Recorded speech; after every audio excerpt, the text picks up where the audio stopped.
자, 요구사항의 관리, 요구사항 관리 도구의 필요성으로 틀린 것은 뭐냐? 이런 문제죠.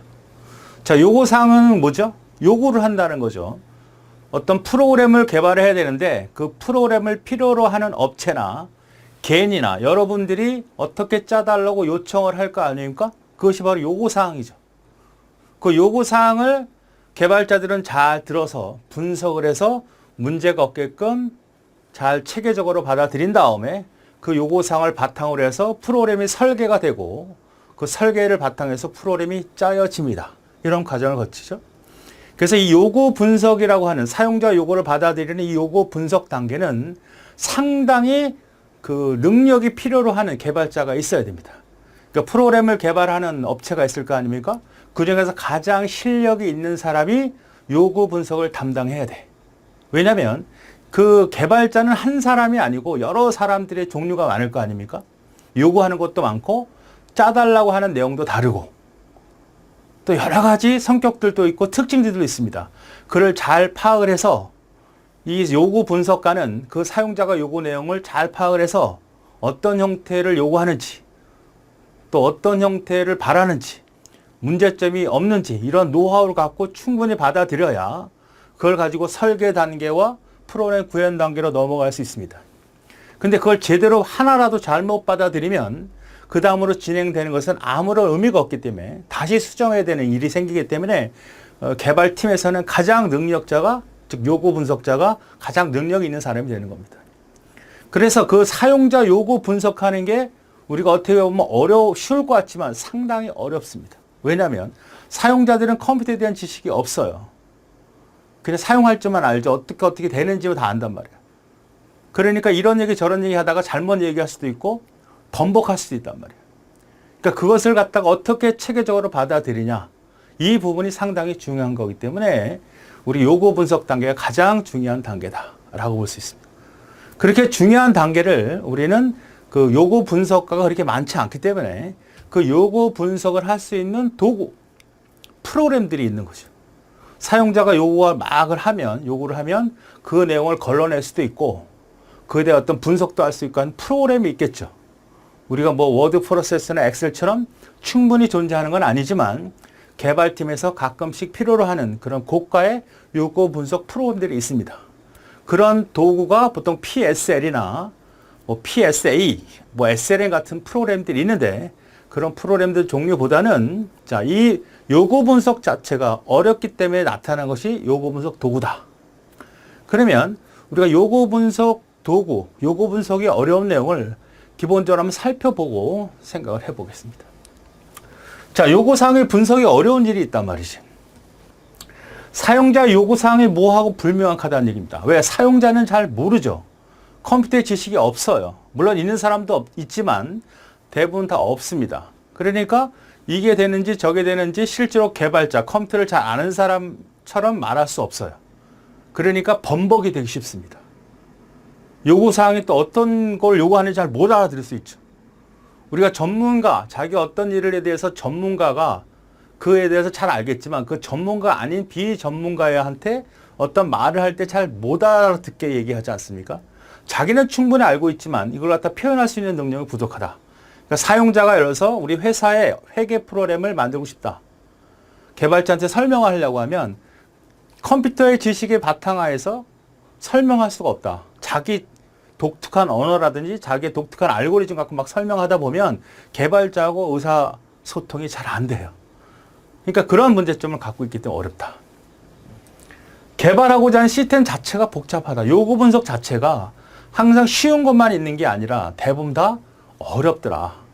요구 분석 자체가 규모가 큰 프로그램을 짜든 적게 프로그램을 짜든 그 자체 요구하는 내용이 상당히 어렵다. 시스템 자체가 어렵다. 예외가 많고 수정료가 많다. 그러니까 사용자가 프로그램을 보면 그 프로그램을 만들어 놓으면 항상 100% 만족하는 사람이 없습니다. 디자인부터 어떤 처리 결과나 자기가 원했던 기능이 완벽하게 수용될 수 없어요. 또 완벽하게 처음엔 되더라도 몇 달 지나면 또 마음이 바뀌어. 이런 수정에 대한 부분이 엄청나게 많기 때문에 요구 분석자는 절대적으로 능력자가 있어야 되겠고 그 능력을 대신할 수 있는 프로그램, 도구들도 필요하다는 얘기죠. 소프트웨어 개발 과정의 요구사항이 계속 변할 수 있다는 얘기죠. 개발자들은 처음에는 뭐 마음에 들어요. 대부분 그래요. 한 달 정도 쓰면 이거 바꿔주면 안 돼요. 이거 좀 안 되는데, 이거 좀 틀리는데, 원하는 게 아닌데, 이런 식으로 해요. 그래서 계속 말씀드렸지만 프로그램을 짤 수만 있다면 분석하는 사용자가 프로그램을 배워서 직접 짜는 게 가장 좋다. 하지만 그럴 수 없으니까 의뢰를 하게 되는 거고, 거기서 차이가 이런 갭들이 발생이 되는 거예요. 모순되는 요구사항이 나오거나 동일한 내용이 다르게 표현될 수 있다는 거죠. 어쨌든 계속 사용자 간의 의상소통이 제대로 되어 있지 않다라는 거의 문제점입니다. 개발자와 사용자 간의 지식 표현이나 차이가 상호 이해하기 쉽지 않다. 이런 것들이 바로 요구사항 분석에 요구사항을 갖다 해결하는데 상당히 어렵다. 그래서 이런 것들을 전문가가 아니면 그걸 지원할 수 있는 프로그램들이 필요하다. 이런 얘기예요. 자, 그래서 우리는 요구사항 관리 도구의 필요성. 그러니까 개발자 중에 요구 분석을 할 수 있는 능력 있는 사람들이 많으면 좋고, 또 그런 사람들이 별로 없어요. 많으면 좋지만 능력을 갖고 있지 않고, 또 그런 사람들도 실제로 분석해내지 못하는 그런 요구사항에서 할 때 우리가 프로그램이 필요하다는 거야. 프로그램. 그게 도구입니다. 우리가 수동적인 도구라고 하는 것은 방법론, 노하우를 말하는 거고, 자동화 도구는 프로그램을 말하는 거예요. 여러분이 엑셀이라고 하는 프로그램 있지 않습니까? 그건 뭐예요? 수치 계산, 월급 계산을 잘해주는 도구다. 이렇게 얘기할 수 있고, 저 엄격히 말하면 월급 계산을 잘하는 자동화 도구다. 다른 말로 월급 계산 프로그램이다. 이렇게 얘기할 수 있는 거잖아요. 그러니까 요구 분석을 해줄 수 있는 도구 중에는 보통 PSL이라는 거 있어. PSL. 그러니까 분석을 하고 그 언어를 사용해서 쓰는 프로그램도 있고, SRAM이라고 하는 프로그램도 있다는 얘기죠. 분석 도구입니다. 그러니까 내가 사용자가 어떤 말을 하게 되면 그걸 바탕으로 해서 DFD라든지 자료 구조라든지 자료 사전, 뭐 미니 명세서, DFD 이런 것들을 막 그려주는 그런 분석 도구입니다. 그러니까 이런 것들을 쓰는 이유는 뭐냐? 요구사항을 관리하는 프로세스 효율성을 제고하기 위한, 효율성을 좀 높이기 위해서 다시 한번 고려해 봐야 된다. 한층 업그레이드 시키기 위해서. 사용자가 사람이 하는 것보다는 프로그램이 하는 게 더 나을 수 있죠. 우리가 월급 계산을 종이에다 하는 것보다 엑셀을 쓰는 것과 같은 의미다. 누락되는 정보, 중보와 요구사항을 쉽게 관리할 수 있죠. 프로그램을 쓰게 되니까 내가 했던 내용을 또 한다. 이런 문제가 발생할 수 있죠. 프로그램을 하면 중복되는 점은 이거 중복됐다고 표시할 수 있잖아요. 요거에 대한 변경으로 비용 편익이라고 하는 게 있습니다. 비용 편익. 얼만큼 만족을 하느냐. 그러니까 내가 수익이 만약에 100만 원이다. 그런데 내가 실제로 요구 분석 변경에 따른 비용 지출이 어느 정도냐. 예상 비용이 만약에 120이다. 이거는 뭐야? 거꾸로 된 거 아니야? 100만 원이면 참 5 정도면 상당히 수익이 좋은 거죠. 수익이 100이면 실제로 드는 비용이 120이거나 50이거나 이게 더 좋은 거잖아. 그죠? 이러한 만족도잖아요. 그러니까 내가 어느 정도 돈을 벌 수 있는데 소프트웨어 개발할 때 거기에 대한 요구 분석에 대한 변동사항이 많이 발생하면 비용이 많이 들어갈 수밖에 없단 말이야. 그 변동사항이 들어가는 비용이 너무 크면, 너무 작으면, 너무 크면 할 필요 없죠. 이거는. 우리는 돈을 못 벌고 망할 수 있으니까. 그런 것들을 따를 수 있는 프로그램도 제공한다는 얘기야. 요구사항의 변경이 시작된 부분을 추적하기가 용이하다. 어디서부터 변경이 됐는지 이걸 갖다 사람이 수작업을 한다는 것은 너무 어려운 일이기 때문에 바로 프로그램을 쓰게 되는 겁니다. 암만 능력이 있는 사람들도 분석가도 이런 거 사실 잡아내기가 어려워. 그래서 프로그램으로 사용을 한다. 자, 요구사항 변경이나 파급에 되는 영향을 평가하기가 용하다. 그렇죠? 내가 변경이 됐으면 그 변경된 수정해달라고 하는 부분만 수정을 하면, 그러니까 가장 열이 받는 게 그렇죠. 프로그램을 사용자가 요구한 대로 받아들여서 프로그램을 짰어요. 한 2주, 3주 프로그램 개발하고 있는데 그 사용자가 아, 이거 잘못 얘기한 것 같아. 그러면 사실 뚜껑이 탁 열립니다. 너무 화가 나서. 아니면 요구 분석가 잘못한 책임으로 스스로 자책할 수도 있고. 그럼 거기가 어디서부터 시작이 잘못됐느냐. 어디서부터 변경을 요구했냐. 이거를 찾아내는 것이 엄청나게 시간이 많이 걸립니다. 또 거기에 대한 파급 효과가 있을 거 아니야. 원래 지금 이렇게 쭉 잘 가다가 어떤 부분이 수정됨으로써 거기에 영향을 받는 내용들이 너무 많거든요. 그러니까 위험하기도 해. 이런 것들을 잘 완벽하게 찾아낼 수 있는 그러한 도구, 프로그램이 필요하다는 얘기예요. 시스템을 올바르게 구축하고 있는지 확인하기 위해서 필요하다. 사용자가 요구한 내용이 실제로 정확히 받아들여서 실제로 컴퓨터 개발할 때 설계할 때 적용이 되는데 실제로 잘 적용이 되느냐 이런 것들도 다 파악할 수 있다. 이런 얘기입니다. 자, 그럼 문제를 다시 한번 읽어보겠습니다. 요구사항 관리의 도구의 필요성으로 틀린 것은 뭐냐? 요구사항 병균이나 비용 편익 분석을 할 수 있다 그랬죠. 그러니까 스스로 우리가 비용 평가를 할 수도 있지만 실제로 여러 가지 종류가 많아지고 다양하고 규모가 클 경우에는 이런 수익률이라든지 만족도를 평가할 수는 없단 말이지. 그래서 프로그램을 쓰는 거고, 도구. 기존 시스템과 신규 시스템의 성능을 비교한다. 이거는 우리가 사용자 요구를 받아들이는 요구의 도구지, 예전하고 지금하고 하는 것은 이것은 성능 평가 항목이죠. 성능을 평가하는 거죠. 혹은 버전, 기존 거와 지금 현재 거를 비교하는 개념, 형상 관리, 뭐 변경 관리, 혹은 성능 평가, 아니면 버전, 이런 형태지 요구 분석과는 거리가 먼 거죠. 요구 분석은 사용자 요구를 받아들일 때 너무 어렵단 말이야. 기존 시스템이나 신규 시스템은 이미 요구사항과 설계 구현을 다 만들어지고 나서 나중에 발생하는 일이죠. 그죠? 그러니까 기존 시스템과 신규 시스템이 이전에 있던 기존 시스템이든 신규 시스템이든 그 첫 발을 프로그램을 만들어낼 때 과정에서 나오는 요구사항이 어렵기 때문에, 분석하기 어렵기 때문에 나온 게 바로 요구 분석 도구인데, 그것이 왜 성능이나 형상관리 쪽에 언급을 하느냐. 두 번째는 틀린 얘기가 되는 거죠. 요구사항 변경 추적하기가 용이하고 변경에 따라 영향평가, 어느 정도 영향이 있을 건가, 어느 정도 문제가 발생할 수 있을 건가, 이거를 수정했을 때 얼마나 시간이 많이 걸리고 비용이 들어갈 수 있을까, 이런 것들을 다 도구로서 프로그램을 할 수 있다. 그래서 이 문제의 답은 두 번째가 거리가 멀고 틀린 내용이 되겠습니다. 자, 클린 코드 작성 원칙에 대한 설명으로 틀린 것을 찾아라 그랬습니다.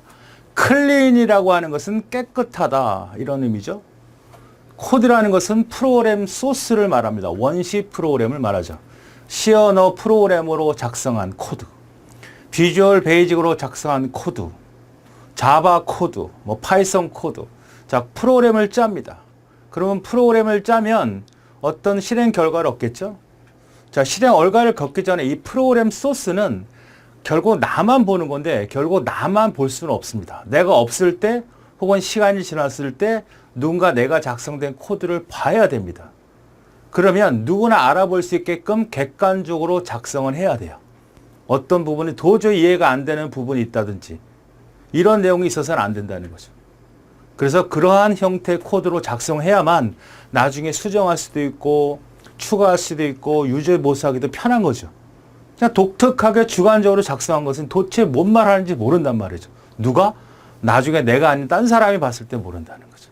그래서 우리는 프로그램을 코딩할 때 누구나 쉽게 알아볼 수 있도록 객관화시킨 그런 깨끗한 코드를 클린 코드라고 하는 거예요.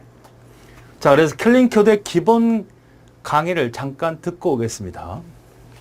자, 코드 품질 향상에서 코드 최적화 기법이 있어요. 코드를 최적화시킨다는 건 뭐냐면 우리가 프로그램 소스가 있다고 합시다. 그러니까 C 언어로 작성을 했다고 하자. C 언어로 작성. 그러니까 프로그램이 작성하는 거 아닙니까? 그러니까 프로그램을 작성한다는 것은 A라는 사람, B라는 사람, C라는 사람이 똑같은 결과를 낸다고 해도 그 프로그램 소스는 조금 다를 수 있죠. 그죠? 우리가 학교 다닐 때 어떤 숙제를 내주면 똑같은 주제를 가지고 내줘도 다르게 오듯이 프로그램도 마찬가지. 결과는 같을 수 있지만 문제가 발생될 수도 있고 오류가 있을 수도 있죠. 그죠? 프로그램을 A, B, C 세 사람이 짰는데 결과가 같아. 근데 어떤 프로그램은 속도가 느릴 수가 있고 어떤 프로그램은 가끔 가다가 에러가 나고 어떤 거는 좀 잘 만든 게 또 있고 그렇죠. 그래서 이러한 프로그램들을 우리는 잘못된 형태, 그러니까 프로그램을 짜다 보면 정상적으로 항상 표준화 형태로 작성되진 않아요. 쉽게 알아보거나 쉽게 쉽게 수정할 수 있는 형태가 되죠. 유지보수가 용이하게 만들지 않는다는 얘기예요. 표준화라는 것은 쉽게 누구나 알아보고 수정할 수 있고 유지보수가 용이하게 하는데 이렇게 되지는 않는다는 얘기예요. 이런 코드를 우리가 무슨 코드라 그래요? 배드 코드라 그래요. 배드 코드. 혹은 스파게티 코드라 그래요.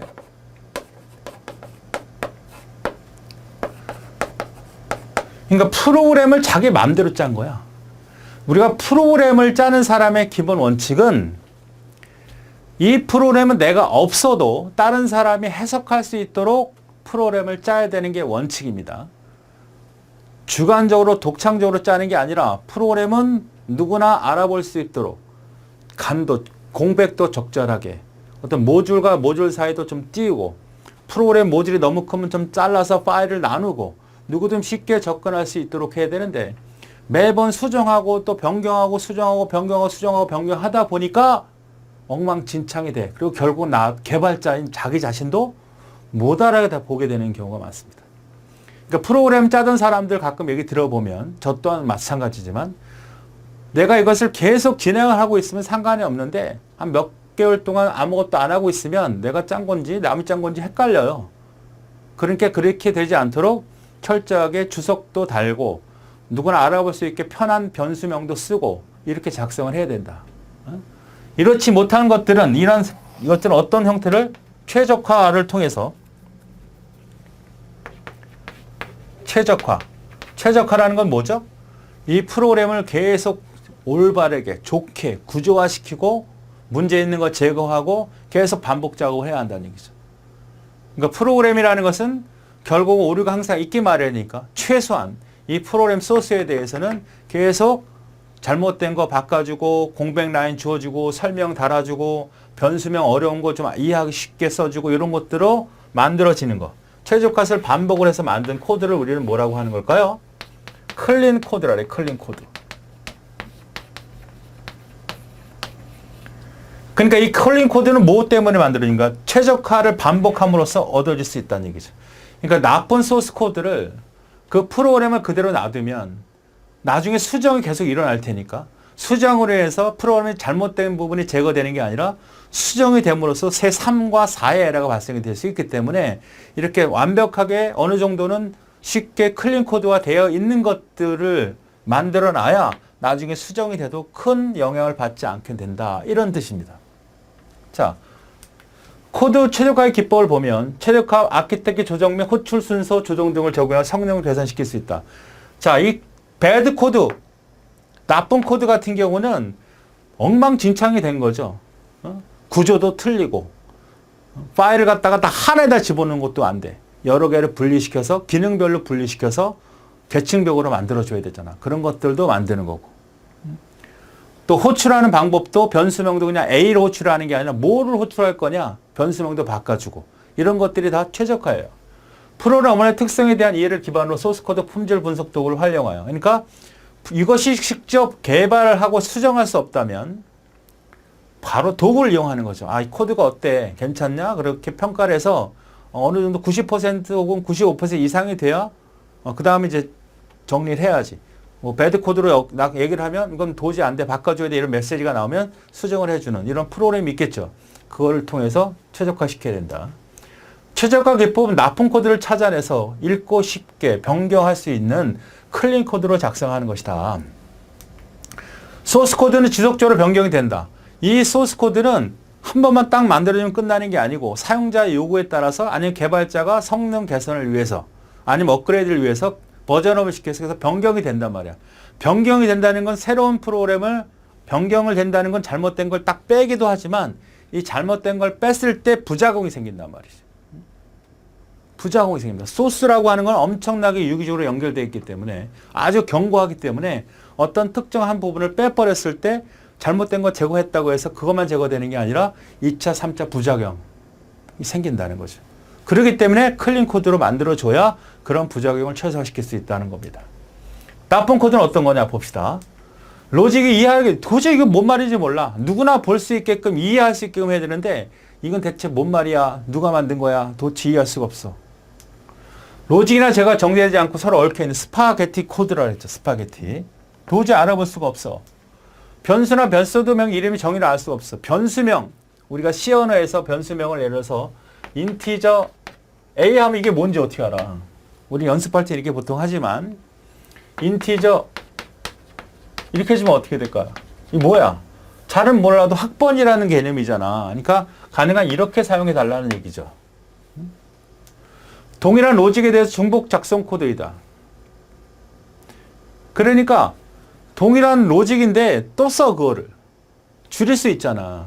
그러니까 중복 똑같은 내용을 또 쓴단 말이야. 함수로 처리한다든지. 그래서 어떤 프로그램이 하나가 있어. 여기도 등장이 되고 똑같은 내용이. 여기도 또 등장이 돼. 똑같이 등장이 된단 말이야. 그럼 또 하면 또 나타날 거냐고. 그러지 말고 이럴 경우에는 똑같은 내용을 하나 주고 어떤 기능이라는 A라는 이름을 줘서 호출하게 만들면 좋잖아. 응? 이렇게 호출해 쓰게 되면 재사용이 되고 좋잖아요. 소스 코드 이해가 안 되면 유지보수가 용이해야 된단 말이야. 이 프로그램은 언제 매번 수정하고 문제가 될 수 있고 내가 항상 수정하지 않을 수 있고 딴 사람이 와서 할 수도 있는 거예요. 그러면 거기에 관련된 문서도 있어야 되고 거기에 대한 어떤 클린 코드와 돼 있어야 수정, 유지보수가 좋지. 어려우면 이게 대체 무슨 말인지 어려워. 그럼 외계인 코드지 외계인 코드.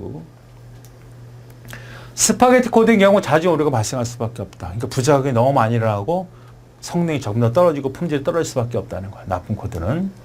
코드 이해가 어려워. 덧붙이기가 계속되고 코드가 복잡되게 되는. 그러니까 이제 코드가 그냥 단순하게 되는데 도저히 어려우니까 보통 일반 프로그래머들이 그렇죠. 전문가적인 어떤 표준화된 개발을 하지 않는 분들은 갖다 붙여 그냥 살 붙여 더덕 막 붙여가지고 나중에 엉망진창이 돼서 다시 개선할 수도 없는. 그는 프로그램 소스뿐만 아니라 데이터베이스 테이블을 만들 때도 마찬가지야. 테이블 처음에 만들 때 잘 정교화시켜서 만들어야 되는데 어떨 땐 붙였다, 어쩔 땐 뗐다가, 어쨌든 붙였다가 이렇게 되면 이게 이상현상이 너무 발생이 돼서 오류 데이터가 결과 얻어지는 상태가 발생한다. 자, 그럼 클린 코드는 뭐냐? 이건데 판독성이 높아야 돼. 쉽게 보고 쉽게 이해하고 그 다음에 의존성도 없고 중복을 최소화시키고 깔끔하게 정리된 코드를 클린 코드다. 클린 코드가 높을수록 가독성이 보기 편하다는 거죠.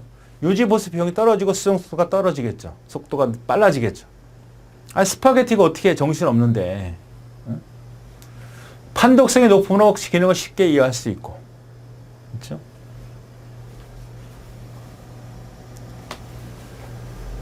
자, 요것이 이제 클린 코드에 해당. 오류 찾기가 용이하고 프로그램 속도가 빨라지고 이런 형태라고 보시면 되겠습니다.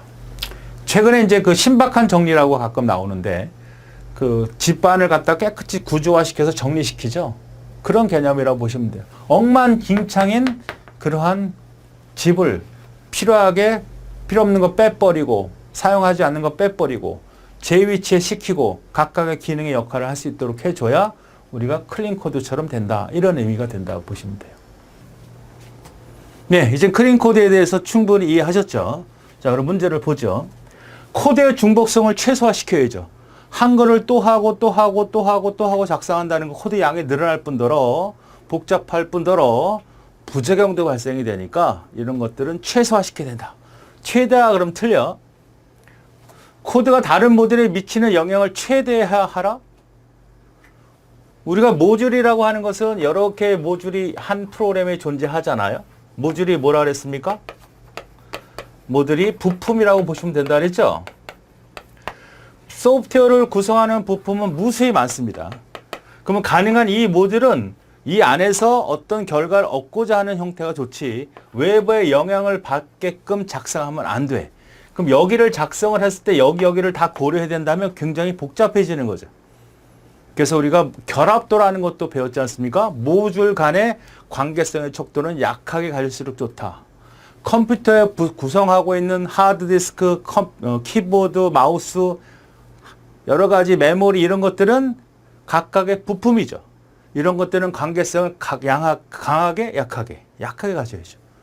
뭐 키보드하고 하드디스크가 있다 그러면 키보드와 하드디스크 부품이잖아요. 키보드가 망가지면 하드디스크가 망가지면 돼, 안 돼? 컴퓨터를 구성하고 있는 부품이긴 하지만 하나의 부품이 망가지면 같이 망가지면 안 돼. 그러니까 관계성은 약해져야 돼.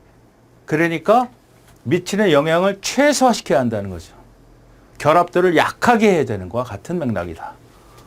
두 번째 잘못됐습니다. 누구든지 쉽게 읽을 수 있어야 되죠. 왜? 이 프로그램 소스 코드는 나만 보는 게 아니야. 내가 봐도 내가 막 클린 코드, 나쁜 코드를 만들면, 엉망인 코드를 만들면, 스파게티 코드를 막 만들면 내가 나중에 봐도 이게 뭔 말인지 몰라. 내가 했는데도.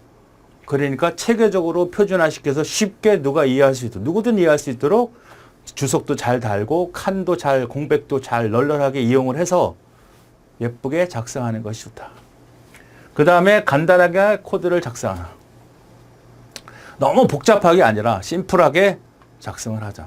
한 라인의 명령을 여러 개 주지 말고 한 라인에 하나의 명령 것이 간단하게 심플하게 코드를 작성하는 것이 좋다. 그래서 답이 두 번째가 되겠습니다. 다음, 관계 대수 중 순수 관계 연산자가 아닌 것. 관계 대수가 뭐고 또 순수 관계 연산자 말고 또 무슨 연산자가 있는지 구분할 수 있어야 돼. 자, 그래서 기본 강의를 듣고 오겠습니다. 자, 이번 시간에는 관계 대수라고 하는 내용을 보도록 하겠습니다. 자, 관계 대수. 관계형 데이터베이스의 대수다. 대수. 우리가 방정식 같은 걸 다 대수라고 그래, 수학적으로 보면. 3 더하기 4는 5다. x 플러스 y는 7이다. 그러면 x하고 y가 들어올 수 있는 게 뭐죠? 3과 4가 될 수도 있고 1과 6일 수도 있잖아. x 플러스 y가 7이야. x하고 y는 대신 쓰는 수다. 대수. 그래서 3과 4가 될 수도 있고 1과 6이 될 수도 있잖아. 그죠? 이걸 우리가 수학적으로 대수라 그래. 그러니까 방정식 옛날 알잖아요, 여러분이. 어? x 플러스 y, x 플러스 3은 7이다 그러면 x가 얼마야? 4라는 거죠. 이게 대수야, 대수. 자, 그럼 관계형 대수라는 건 어떤 의미냐면, 어떤 걸 의미하냐면, 자, 여기 릴레이션이 있어요. 우리는 정규화를 통해서 하나를 만들었어요. 그죠?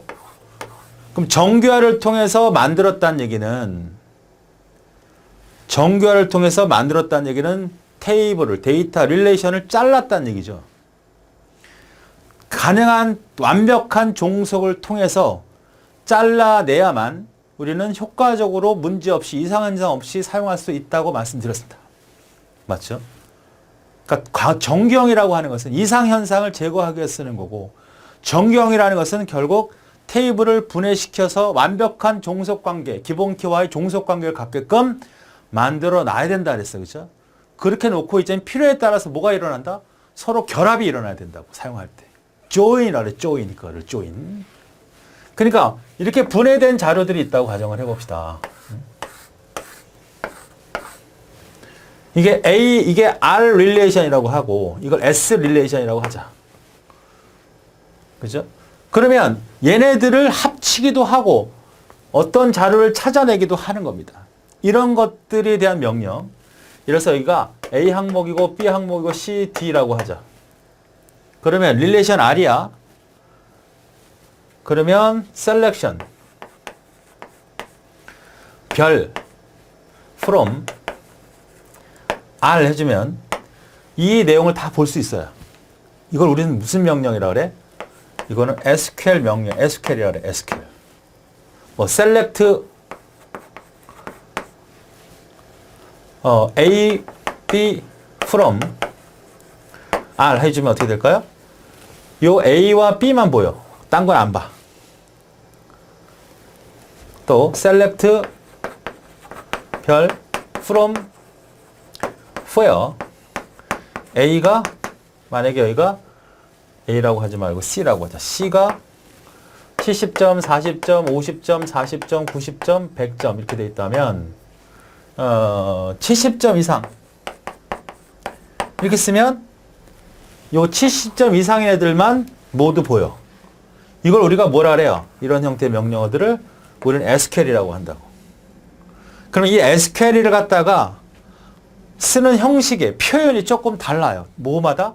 DBMS마다, 즉 오라클도, MS SQL도, MySQL도,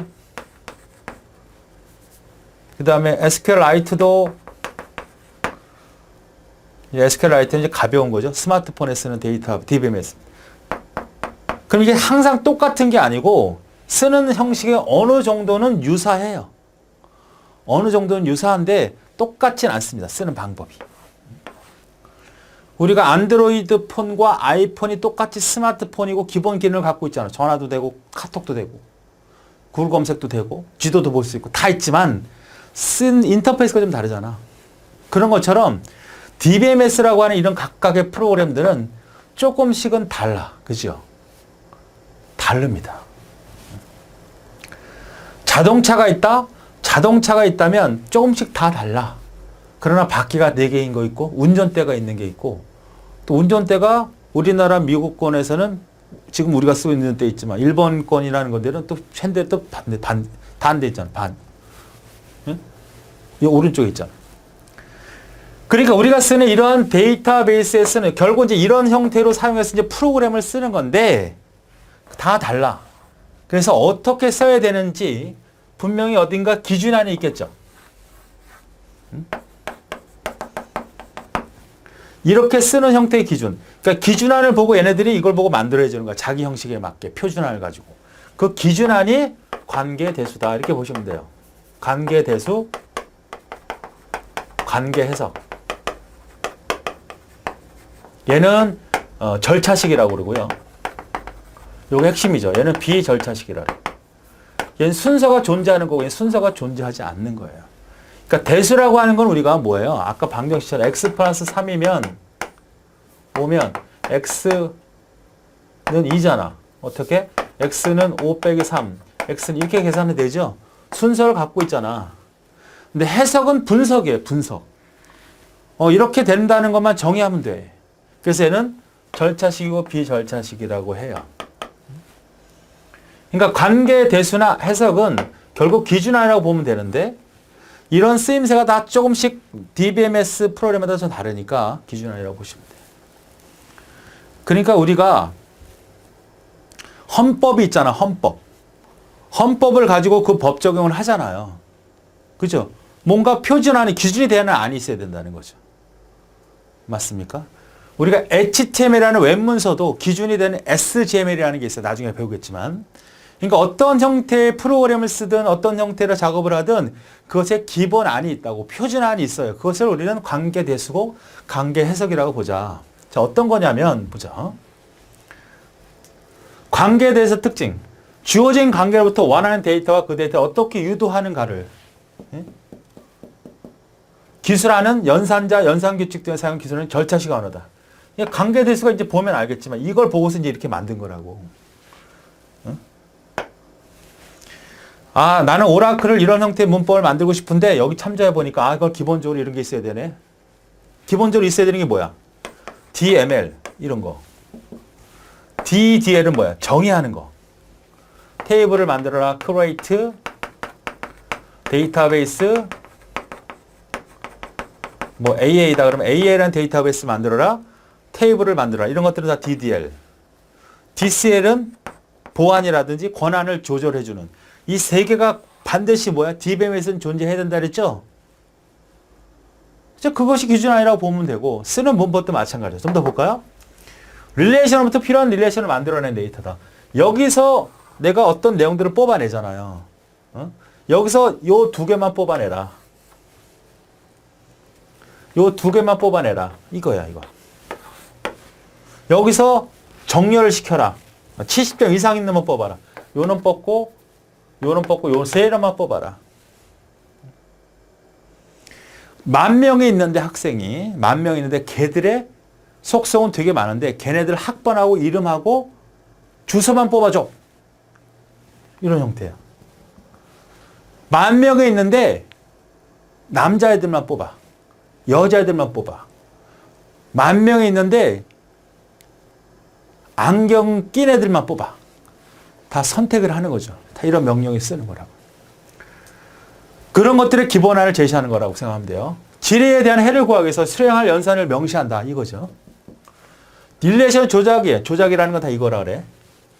연산 집합으로 피연산자와 결과 모두 릴레이션이다.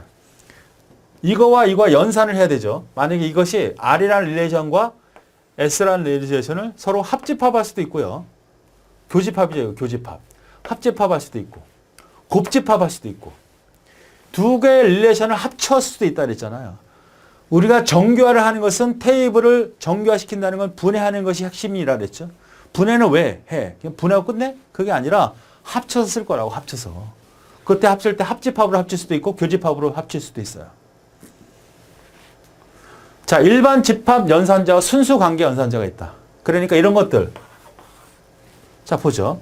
일반 집합 연산자, 우리 옛날에 썼던 거. 과거에 합집합, R과 두 개 합집합. 교집합은 어떤 거예요? 이거와 이거의 교집합. 차집합은 빼란 얘기고, 그 다음에 곱집합은 두 개를 곱하란 얘기인데. 자, 이렇게 생각을 해보죠.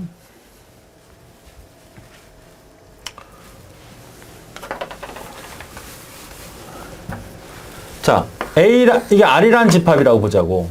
이것이 S라는 집합이라고 하자고. 우리 옛날에 배웠던 벤 다이어그램이죠. 합집합은 뭐야? 이 전체를 말하는 거죠.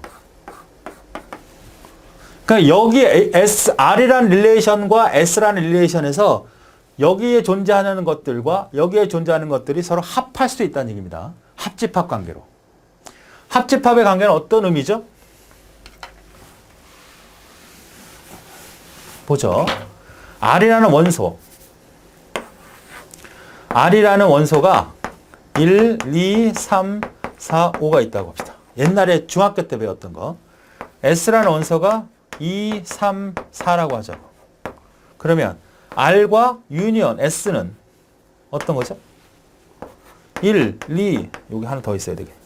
1, 2, 6이라고 할게요. 2, 3, 6. 1, 2, 3, 4, 5, 6이죠. 이게 합집합이죠. 맞습니까?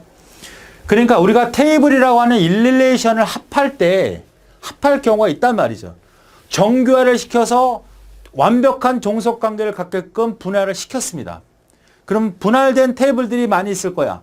근데 경우에 따라서 이걸 합쳐서 새로운 릴레이션을 만들어야 돼. 합쳐서 새로운 릴레이션을 만들어야 돼. 합쳐서 만들어야 돼. 이 두 개를 합쳐서 새로운 원하는 릴레이션을 만들어야 돼. 곱집합은 어디예요? 교집합이죠. 교집합. 여기서는 뭐예요? 교집합이? 여기서는 뭐야? 두 개 곱집합. 2하고 3이잖아. 요거. 요 두 개가 교집합이 일어나면 여기 존재하는 놈과 여기 동시에 존재하는 놈만 뽑겠다는 얘기지. A라는 부서와 B라는 부서에서 똑같은 이름을 갖고 똑같은 업무를 뽑겠다. R이라는 릴레이션과 S라는 릴레이션에서 여기가 3번이야.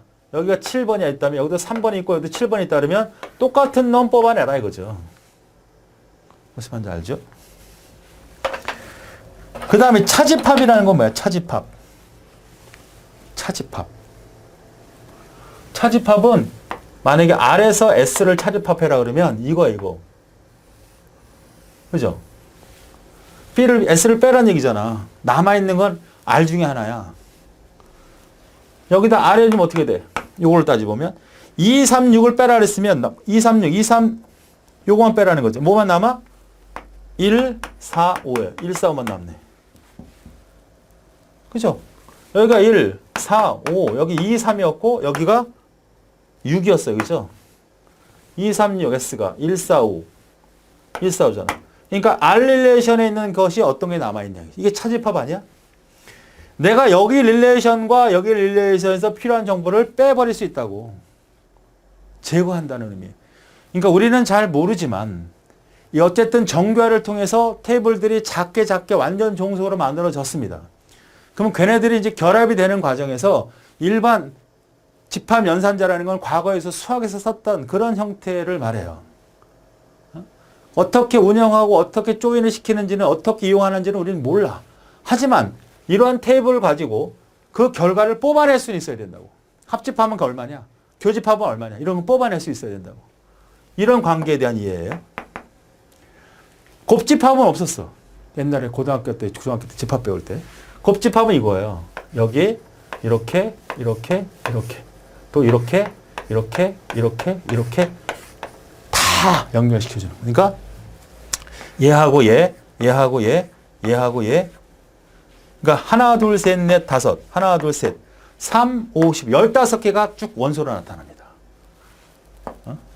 자, 그 집합은 이따 릴레이션을 보고 하고 이것이 일반 집합 연산자라고 한다면 순수 관계 연산자가 있어요. 시그마, 파이, 조인이래 조인. 그 다음에 RS. 나누기죠. 이거는 옛날에 수학에서 나타난 게 아니라 지금 데이터베이스에서 필요해서 만들어진 그런 연산자다. 그래서 얘는 수평적이다라는 얘기는 파이는 그 행을 걸러내는 연산자다 이거야. 행을. 내가 10,000명의 학생이 있는데 안경 낀 학생들을 뽑아내고 싶어. 그럼 안경 낀 애들이 한 30명이다. 좀 적나? 300명이다 그러면 300명이 뽑혔죠. 그럼 300명이야. 여기서 300명이 뽑힌 거야. 그런 연산자가 시그마, 셀렉션. 그 다음에 프로젝션이라고 하는 것은 파이, 열을 뽑아내는 거야. 요런 게 프로젝션이야. 그러니까 요게 뭐라고? 프로젝션. 요게 뭘까요? 70점 이상의 애들 뽑아내. 이게 셀렉션, 시그마네, 시그마. 배워야 돼. 그러니까 이런 것들의 기호로 여기에 다 저술되어 있는 겁니다. 관계 대수에. 나누기, 공통된 특성. 조인은 아까 곱집합과 같아. 곱집합과 같은 맥락인데 그거는 나중에 보자고요. 자, 충분히 이해하실 수 있죠. 자, 그러면 우리는 순수 관계 연산자 말고 어떤 게 있었어요? 일반 집합 연산자가 있었다. 우리가 과거에 고등학교, 중학교 때 배웠던 그런 연산자, 그런 집합을 우리가 일반 집합 연산자라고 할 수 있어요. 합집합, 교집합, 차집합, 곱집합. 순수는 이 DB, 데이터베이스 SQL에 사용될 수 있는 그리고 새롭게 등장된 연산자죠. 자, 그래서 요 구분할 수 있어야 되는 거예요. 자, 그래서 차집합이 어디에 속합니까? 일반 집합 연산자에 해당되고 순수 관계 연산자는 이렇게 생겼다. 영어로도 기억해야 되지만 요 기호로도 잘 기억해 두셔야 됩니다. 합집합, 차집합은 잘 알죠? 곱집합도 차집합도. 근데 셀렉션은 시그마, 프로젝션은 파이, 그 다음에 요거, 그 다음에 나누기. 자, 공부를 하셔야 됩니다. 그래서 1번이 답이 되는 그런 문제가 되겠습니다. 자, 문제를 읽어보겠습니다. 페이징 기법에서 페이지 크기가 작을수록 발생하는 현상이 아닌 것은 뭐냐 이렇게 물어봤습니다. 우리가 가상기억장치라고 하는 기술이 있죠. 우리가 주기억장치가 부족하니까 하드디스크 일부를 주기억장치처럼 쓰는 기술을 우리가 가상기억장치라고 합니다. 그 기술은 크게 두 가지, 페이지 기법과 세그먼트 기법이 있다. 페이지는 잘라낸 블록의 크기가 동일하고 세그먼트는 잘라낸 크기가 다른 거죠. 그 중에 페이지 똑같은 크기로 잘라낸 페이지 기법을 페이지 기법 혹은 페이징 혹은 페이징 기법이라고 하는 거고, 그 크기가 작다면, 다르면, 같지 않다면 그 다른 크기 하나하나가 다 세그먼트고 세그먼테이션 혹은 세그먼트 기법이다 이렇게 얘기하는 겁니다. 지금은 동일한 크기 그 한 덩어리를 페이지. 자, 그것을 기본 강의를 듣고 와서 풀어보도록 하겠습니다. 자, 페이징 기법을 좀 더 자세하게 보도록 하겠습니다.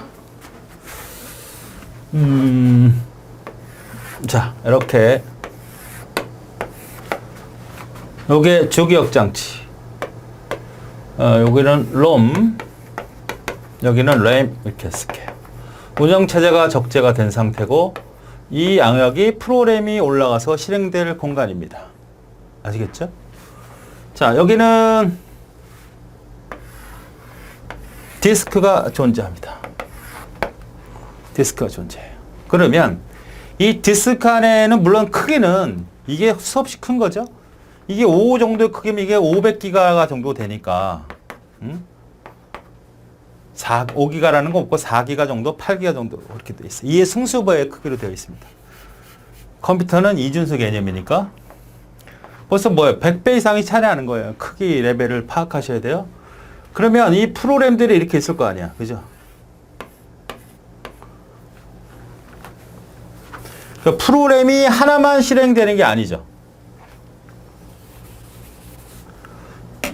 프로그램이 하나가 있고 또 이런 프로그램도 있고 이런 프로그램도 여러 개 있을 거 아니야. 이거를 여기다 이게 A라고 하자고, 이걸 B라고 하고 이걸 C라고 하자고. 이 세 개를 다 올리려면 프로그램은 분할을 해야 되겠죠. 이렇게 여기는 A 영역이 쓰는 데야, 여기는 B 영역이 쓰는 거야, 여기 C 영역이 쓰는 거야. 이렇게. 그리고 이 A 영역만 여기다 쓰고 싶어요. 그러니까 프로그램도 많이 실행하는 모두 가능해. 다중 프로그래밍도 가능하고, 그 다음에 하나의 큰 프로그램도 어디 여기다가 적재할 수 있고. 맞습니까? 그럼 여기만 집중을 하자, 우리 A. 그래서 요걸 우리가 뭐라 그래? 요 크기를 페이지 프레임이라고 하자. 페이지 프레임. 그러면 요것이 이로 적재가 돼야 되니까 이 페이지 프레임을 4개를 나눈다고 합시다. 4개. 4개. 그럼 여기도 똑같은 크기로 나누는 거지.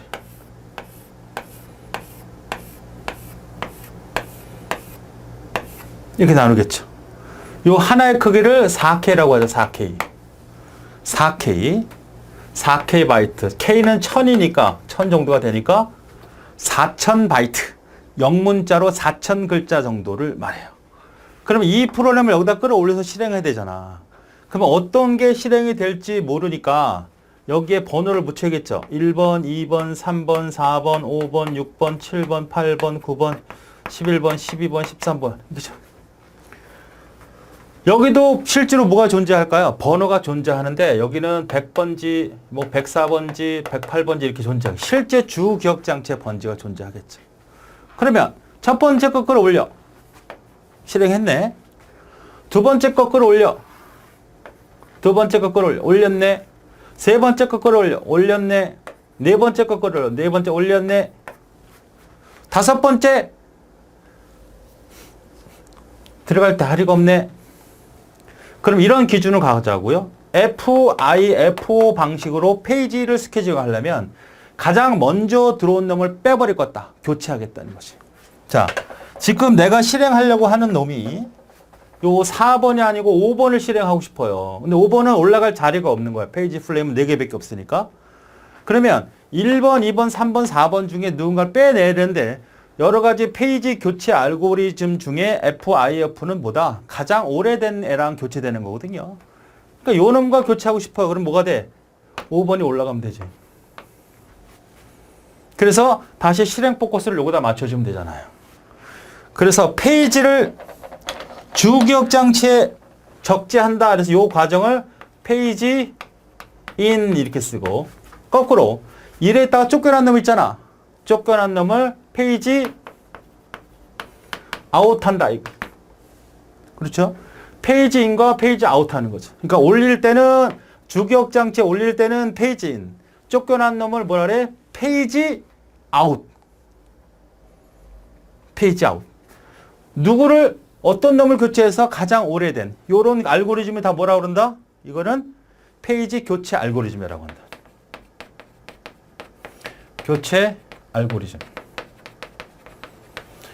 배워야 되는 거고, 그 중에 FIF를 선택하면 가장 오래된 교체하면 되잖아. 6번 또 올려야 돼. 6번이면 당장 오래된 2번이 금방 썼던 거잖아. 가장 오래된 거니까. 그럼 6번으로 바꿔. 이렇게 교체하면서 바꿔야 되죠. 그래서 올렸다 내렸다 올렸다 내렸다 해서 이런 과정을 우리가 뭐라고 하냐면 수왑.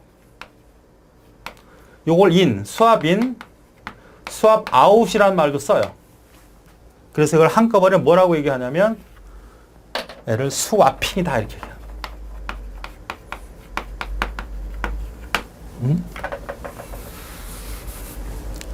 얘를 뭐라고? 이런 과정을 스와핑이다. 아, 그러니까 스와핑이라고 하는 것은 가상기억장치 기술에서 페이지를 올리고 내리고 이렇게 빈번하게 일어나는 작업을 뭐라고 한다? 스와핑이라고 한다. 자, 우리가 앞에서 배웠던 것 중에 뭐도 있었냐면 이런 과정은 오버레이도 있었어요. 자, 오버레이. 스와핑을 비교해보죠.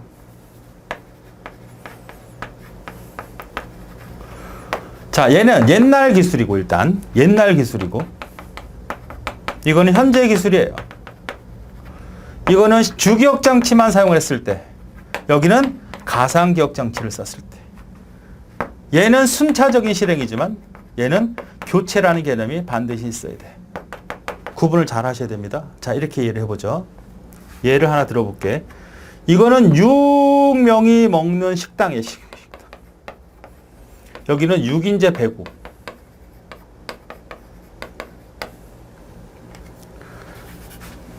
배구. 요 식당을 이해하시면 되고, 그건 배구라고 이해하면 돼요. 자, 식당 20명의 어떤 사람들, 인부가 되든 회사 직원들이 되든 식당에 가서 밥을 먹고 싶은 거야. 그런데 그 좌석은 6개 좌석밖에 없어요. 똑같은 상황이죠. 이 근거를 여기다 집어넣고 싶은데 들어갈 자리가 없잖아. 그러면 꼭 여기서 먹고 싶어. 그러면 어떻게 될까요? 6명 먹고 나가고, 그 다음에 다시 6명 먹고 나가고, 그 다음에 6명 먹고 나가고, 나머지 2명 먹고 나가면 되는 이런 방식이 바로 오버레이입니다. 아시겠죠? 그럼 스와핑이라고 하는 건 뭐냐? 6인제 배구예요. 배구 경기. 축구 경기나 야구 경기는 선수가 한번 교체가 되면 그 선수는 다시 들어올 수 있다 없다? 들어올 수 없습니다.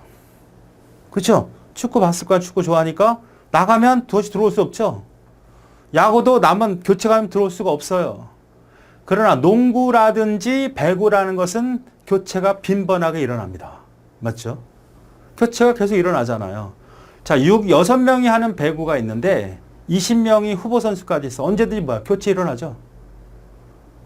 필요하면 그때 들어가고 필요하면 이렇게 교체하면서 실행하는 게 바로 뭐다?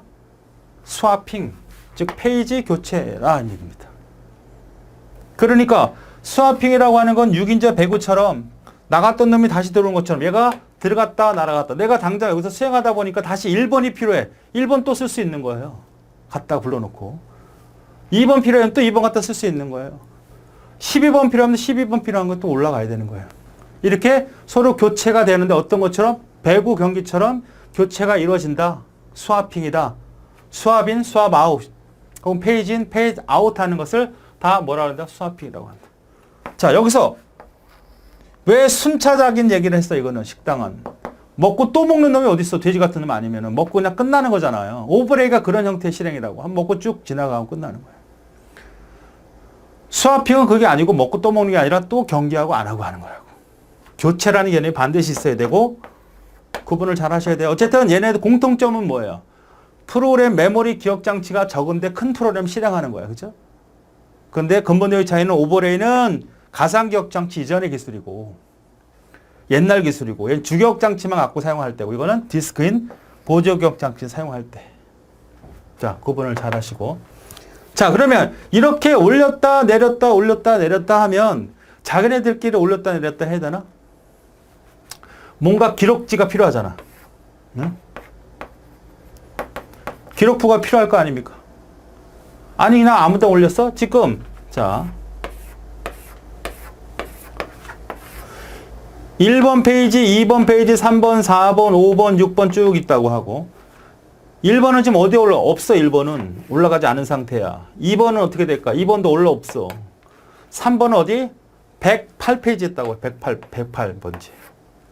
5번은 다시 100번지로 가 있네. 그죠? 3번은 104번지에 가 있네. 요게 108이네. 108이고 여기가 110이고 이렇게 되네. 그죠? 6번은 104네. 6번이 104네. 자, 여기는 없고. 그리고 얘는 크기가 4K이고, 4K이고, 4K이고, 4K이고, 4K이고. 이런 정보가 필요할 거 아니야. 아니, 이런 기록부가 없이 얘네들이 언제 어디에 어떤 놈이 올라간지 알고 교체하고 해. 그죠? 프로그램이라고 하는 거고. 아, 지금 1번 페이지. 자, 그러면 이런 작업이 없으면 얘네들끼리 어떤 주고받을 수가 없으니까. 어떤 것과 똑같으죠? 역시 배구 경기 생각을 해보세요. 배구 경기. 심판이 막 경기하는 중에 그 감독이 교체 사인 딱 주면 편말 들고 교체하거든요. 배구 경기는. 암만 몰라도 어쨌든 축구 경기도 교체하면 사인을 두고 편말 들듯이 농구도 마찬가지야. 다 교체 신호를 주면 바꿉니다. 그럴 때 심판은 기록부를 꺼내서 아, 요 놈이 나갔고 요 놈이 들어왔다는 걸 표시해 두잖아요. 그런 기록부가 있듯이 주기억 장치와 가상기억 장치 간의 페이지 교체가 일어남으로써 계속 우리는 큰 프로그램을 실행할 수 있습니다. 그러면 이런 정보들을 어디가 수록할 수 있어야 되는데 그 기록부에 해당되는 것이 바로 뭐라고 한다? 페이지 사상 테이블이라고 한다. 페이지 사상 테이블 혹은 사상 매핑, 사상한다는 얘기는 이렇게 해서 연결된다. 요걸 사상이라 그래. 테이블이다 이렇게 얘기해. 사상표. 그러니까 여기 내가 지금 7번이 올라가야 돼. 7번. 그럼 당장 필요 없는 놈이 누굴까? 4번을 빼버릴 거야. 그러면 4번을 빼버리고 7번에다가 그 자리 7번이 108, 112죠. 112 자리에다가 7번 올리 이렇게 기록을 해야 될 거 아닙니까? 그러니까 여기다 기록을 하고 처리를 해주고 여기다 얘도 기록해주고 서로 기록하고 기록해야 될 거 아니야. 들락날락할 때. 그죠? 요걸 우리는 뭐라 한다? 페이지 사상 테이블이라고 한다. 페이지 사상 테이블. 그렇죠. 그러면 만약에 지금 내가 필요한 프로그램이 3번이에요. 이번엔 또 3번을 갖다 써야 되겠다. 3번이 있네. 아유 너무 좋다. 그죠? 내가 배구 경기 감독인데 지금 공격한 놈이 필요해. 들어가 있네. 좋잖아. 아무 일도 안 하면 되잖아. 심판도 아무 일도 안 하면 되잖아. 그런데 내가 지금 필요한 놈이 9번이야. 9번. 없잖아 여기에. 심판 우리 9번 교체해요. 보는 사람들 관중들 짜증나. 바꾸는데 이렇게 오래 걸려 시간이. 우리가 축구 경기 같은 데 보면 막 이용을 하죠. 교체 정보를 막 이용하잖아. 나 이기고 있어. 끝나가 한 2, 3분인데 시간 안 가. 선수 가버리는 거야. 귀찮잖아. 물론 이유가 다 있는 거지만 이것도 마찬가지야. 내가 지금 필요한 게 9번인데 9번에 있는 것을 교체하려고 봤더니 없어. 그러면 등록해야 되고 이놈도 빼내야 되고 여기다 저장을 해야 되잖아. 아주 불편한 일이지. 이거를 우리는 뭐라고 한다?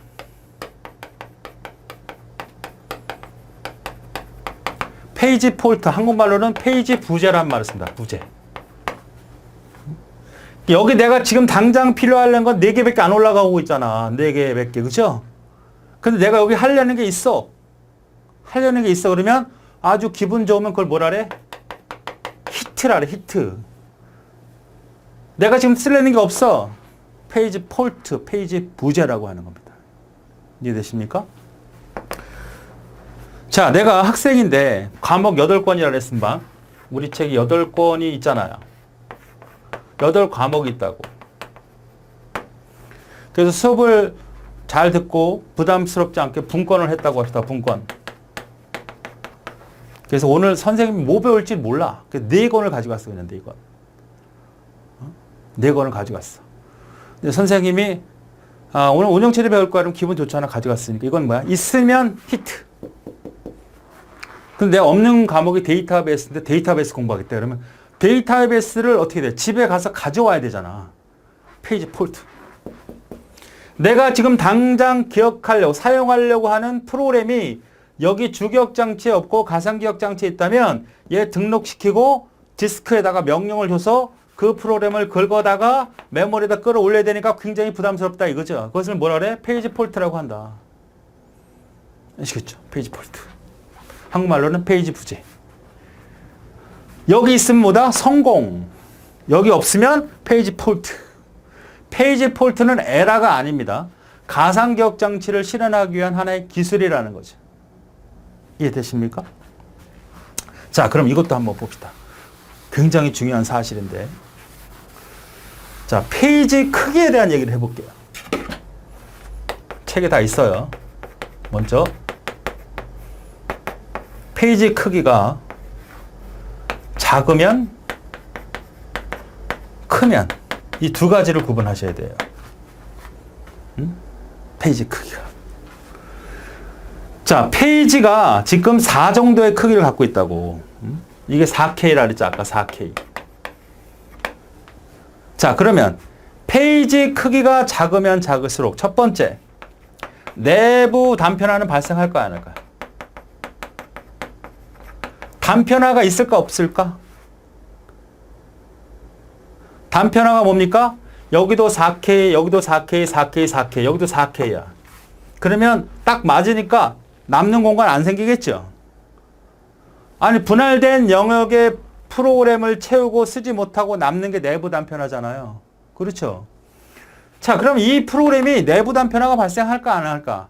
내부 단편화가 자주 발생하는 건 아닙니다.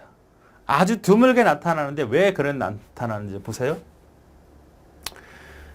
이 프로그램이 지금 13개란 말이야. 4K니까 4 곱하기 13이니까 4에서 50인가요? 52K냐 이거 52K. 4K짜리 13개니까. 그죠? 4K짜리 13개니까 52K네. 프로그램이 딱 이렇게 4의 배수로 딱 떨어지는 건 아니거든요. 이럴 수도 있어요. 53K가 될 수도 있다고. 58K가 될 수도 있다고. 프로그램이라는 거는 이 크기를 고려해서 프로그램을 짰던 시절에는 과거였고, 최근에는 이 프로그램이 만들어지면 이런 기술들이 있기 때문에 그렇게 크기를 고려하지 않아요. 가상기억 장치가 기본적으로 크기를 고려하지 않습니다. 그럼 프로그램을 짰더니 53K가 남았어. 그럼 나눠야 되잖아. 53을 4로 나눴더니 4, 1은 4, 13에서 4, 2, 4, 3, 12죠? 1이 남았잖아, 1이. 58을 또 4로 나눠볼까? 4, 1은 4, 18은 4, 4, 16. 2가 남았잖아. 딱 떨어지게 프로그램을 짤 수가 없다고. 그러면 지금 여기가 남은 게 이걸 짜투리라고 하는데, 짜투리 페이지가 1K라고 하면 이걸 버리나? 프로그램을 짜놨는데 나머지를 버려? 그럴 수는 없거든요. 그러면 이 짜투리 페이지도 가끔은 얼로 이 큰 4K 공간에 들어가게 되는데, 그때 1K가 들어가고 나머지 3K가 바로 뭐가 된다? 내부 단편화가 된다는 얘기죠. 무슨 말인지 알겠죠? 자주 발생하는 건 아니지만 짜투리가 올라가게 되면 내부 단편화는 발생한다. 그래서 내부 단편화 분명히 발생합니다. 페이지 기법에서. 그러면 내부 단편화의 크기는 커질까 작아질까? 이 얘기입니다. 결국은. 시험 문제에서 가상기억 장치 기술에서 페이지 기법은 내부 단편화가 발생하지 않는다는 틀리는 거야. 내부 단편화가 발생한다. 그러면 페이지 크기가 작으면 작을수록 내부 단편화는 작아질 수밖에 없죠. 그렇잖아. 어? 자, 페이지 크기가 지금 4K죠. 어? 페이지 크기가 4K란 말이지. 10K라고 생각을 해봐. 4K는 짜투리가 생겨도 4K 미만이겠죠. 크기가. 이 단위는 크게 고민하지 마세요. 나중에 다 배우게 되니까 4하고 10이라고 생각하면 돼. 넓이라고 생각해도 되고 길이라고 상관없어.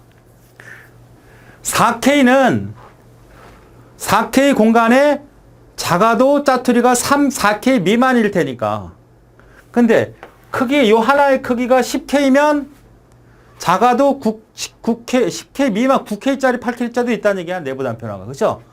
그러니까 작으면 작을수록 뭐다? 내부 단편화 크기는 작아진다야. 아셨습니까? 내부 단편화가 커진다는 안 돼. 반대죠, 이거는. 그러니까 하나만 딱 기억을 해야 되겠지, 여러분. 자, 요걸 뭐라 그랬어요? 페이지 사상 테이블이라 그랬어요. 자, 페이지 크기가 작으면 작을수록 페이지 사상 테이블은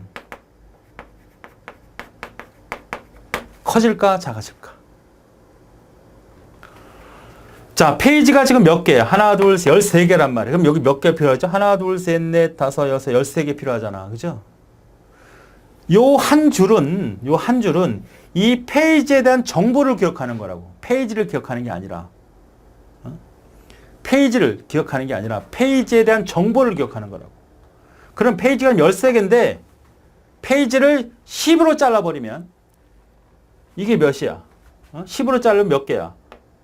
53개였다면 10으로 자르면 10. 5개의 페이지에다가 짜투리가 3K 남는 거죠. 그러면 여기다 기억할 공간은 5개의 정보만 기억하면 되잖아. 만약에 13개의 정보,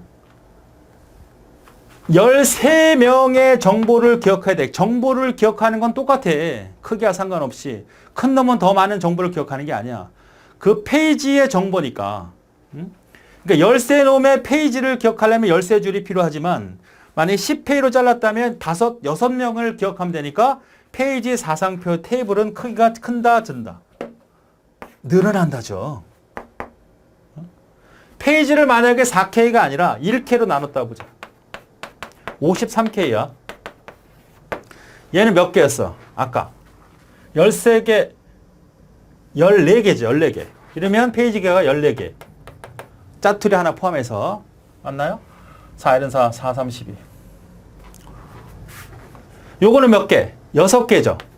53K니까 10K짜리 5개 하고 짜투리 3K. 만약 1K로 했다고 합시다. 얘는 몇 개야? 53개잖아.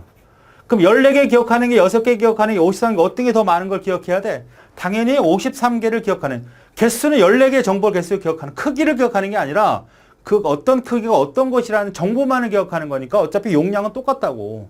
근데 14개 용량이 필요하고 여기 16개 용량이 필요하고 53개 용량이 필요하니까 페이지 크기가 작으면 작을수록 그 용량은 낭비되는 용량은 클 수밖에 없다는 얘기죠. 작은 걸 기억하니까. 내가 우리 학교가 있어. 학교 애들이 있는데 반이 6개 있어. 그 반 6명을 기억할 수 있는 정보가 많겠어요? 아니면 학생들이 한 반에 만약 50명씩 있다 그러면 그 학생들을 정보를 기억하는 게 더 많을까? 더 학생들이 더 많이 기억해야 되잖아. 그러니까 그 개수가 작을수록 페이지 개수는 늘어남으로써 그 정보를 기억할 수 있는 페이지 사상표는 늘어날 수밖에 없다. 됐습니까? 또 하나. 페이지 부재는 어떨까?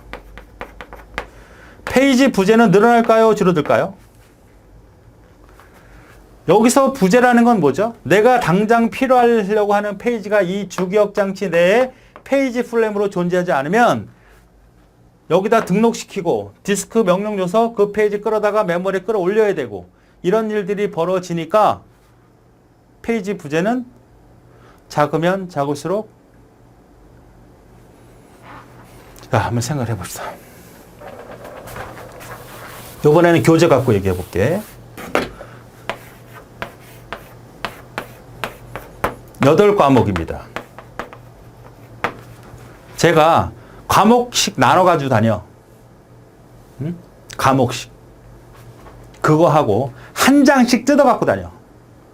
자, 과목별로 갖고 다니는 거는 페이지 크기가 큰 거고 한 장씩 끄고 다니는 건 뭐야? 페이지 크기가 작은 거죠. 8개 과목 중에 1권, 2권, 3권, 4권, 5, 6, 7, 8권. 8권을 분권했어.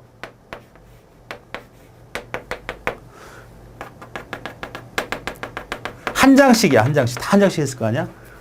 그러면 8권을 분권한 거고 한 장하고 구분한 거 페이지가 작은 거 맞죠? 자, 그럼 수업 중에 선생님이 딱 다음 페이지로 넘어가. 없으면 집에 갔다 와야 돼, 내용이. 그럼 운영체제 과목은 배워도 갔다 올 일 없잖아. 그러나 운영체제에서 한 장씩 갖고 있다면 페이지 나오면 집에 갔다 와야 돼. 10페이지 나오면 10번 갔다 와야 돼. 근데 운영체제 한 과목 한 권으로 갖고 있다면 갔다 올 필요가 없잖아. 그죠? 그러니까 페이지 크기가 작으면 작을수록 어떻게 돼? 교체하는 일이 엄청나게 늘어날 수밖에 없죠. 만약에 페이지가 2개라고 하자, 2개. 전체 프로그램이 2개 크게 해가지고. 그럼 바꿀 일이 어쩌다 한 번씩 생기겠지. 그런데 페이지가 4개가 아니라 페이지를 400개로 만들어 버렸다면 이거는 교체할 일이 엄청나게 많이 일어나겠죠. 그래서 페이지 부재는 엄청나게 늘어날 수밖에 없고 페이지 교체가 점점 늘어나면서 성능이 감소되는 이 현상을 뭐라고 한다? 스트레싱이라고 한다. 스트레싱. 기억하셔야 됩니다. 자, 페이지 크기가 페이지는 왜 만들어지는 거야? 가상기억 장치 기술에서 나오는 거지. 즉, 이 프로그램을 메모리에다 끌어올릴 수가 없으니 프로그램을 잘라서 그때 교체하면서 실행하겠다. 그럼 페이지 크기가 관건인데 페이지 크기가 작으면 필요한 걸 찾기 위해서 계속 교체가 일어나게 됩니다. 그래서 프로그램 실행은 안 하고 프로그램 실행 안 하면 맨날 교체만 해. 만약에 배구 경기야. 감독이 선수 교체 막 하는 거야. 매. 쉬지도 않고 해. 할 수 있어 없어? 아, 경기는 언제 해? 경기 좀 하자고 교체 그만하고. 이게 바로 뭐야? 스트레스 현상이라고. 교체를 함으로써 교체는 왜 하는 거죠? 적은 공간에서 큰 프로그램 실행해서 교체하는데 이런 현상 발생할 수 있다. 자, 그렇죠? 이런 현상이 충분히 발생할 수 있죠. 페이지 부재. 자, 그래서 우리가 이런 내용들에 관련된 내용을 책에 있는 내용으로서 살펴보면서 다시 부가적으로 설명을 해 볼게요. 자, 지금 그려온 것 같습니다. 요게 페이지 플레임에 책에 있는 거죠? 4개의 페이지를 올릴 수 있고요. 여기는 프로그램 쭉 나눴어. 요 2K가 뭐죠? 짜투리죠, 짜투리. 요게 올라감으로써 어떻게 돼? 반밖에 차지하지 못하니까 나머지 내부 단편화가 발생한다. 외부 단편화 어떻게 될까, 그러면? 외부 단편화 발생하면 이건 하면 안 되지. 못 올라간 놈 있으면 어떻게 해, 이거를? 못 올라간 놈 있으면 실행이 안 된다는 게 아주 중요한 프로그램이 빠진다는 얘기 아니야. 그쵸? 못 올라간 외부 단편은 절대 발생하지 않는다. 내부 단편을 발생하는데 아주 자주 나타나는 것은 아니다. 요게 페이지 사상표, 페이지 매핑 테이블. 여기가 바로 페이지 번호죠. 요 위치가 실제 주소야.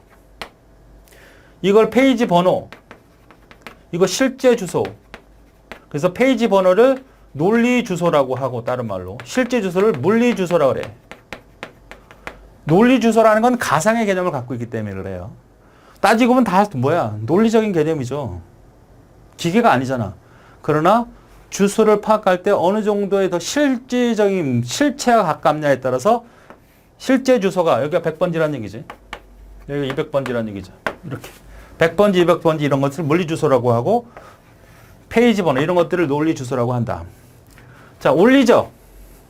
자, 5번을 올리고 싶어. 그럼 1, 2, 3, 4번 중에 누가 빼야 되죠. 그럼 누가 한다? 페이지 교체 알고리즘에 의해서 시행을 하게 된다. 우리가 배운 게 있다면 F, F5인데 가장 먼저 온 놈은 교체하겠다는 거죠. 그건 이제 나중에 집중적으로 배우게 될 겁니다. 자, 페이징 기법에서 블록의 크기는, 즉 이 잘라진 하나의 크기는 뭐다? 크기가 똑같다. 고정적이다. 고정적. 어? 세그먼트는 어떻게 될까? 세그먼트는 가변이겠죠. 이거는 고정. 페이지의 크기가 작을수록 더 많은 페이지 사상 필요가 필요하다고 했지. 이거.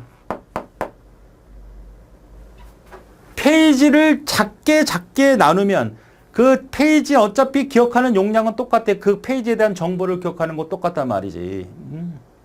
그러면 너무 많이 필요하다고. 그러니까 낭비가 된다. 내부 단편은 크기는 줄어들게 된다. 그렇죠? 페이지가 작으면 작을수록 이 공간의 짜투리는 좀 더 작아지게 될 테니까 그 사용하지 못하는 그 공간은 점점 작아진다. 유용도가 좋아진다. 매우 중요하죠. 페이지가 작으면 작을수록 꼭 필요한 놈만 쓰는 거예요. 보세요. 아까 교재를 생각을 해봅시다. 교재. 책을 100페이지씩 잘라왔다고 하자고. 우리 교재를, 여러분 갖고 있는 교재를 100페이지씩 잘라왔어. 그럼 100페이지 잘라왔어요. 근데 내가 오늘 배우는 게 한 두세 장 배웠어. 나머지는 안 배웠어. 유용도가 떨어지는 거죠. 페이지가 작으면 작을수록 꼭 필요한 놈만 갖다 쓰는 거죠. 페이지가 크면 클수록 당장 필요 없는 놈이 더 많죠. 맞습니까? 운영체제 과목이야. 과목을 세부로, 장으로 구분하면 프로세스 관리, 기억장치 관리, 디스크 관리 이렇게 프로그램들이 있잖아. 장별로. 지금 배우는 게 기억장치 관리인데, 아니 저기 프로세스 관리 왜 가져와? 저기 디스크 관리 왜 가져와? 오늘 필요한 건 요건데 왜 100군 페이지 갖고 오라 그랬어? 필요 없는 거 갖고 왔네?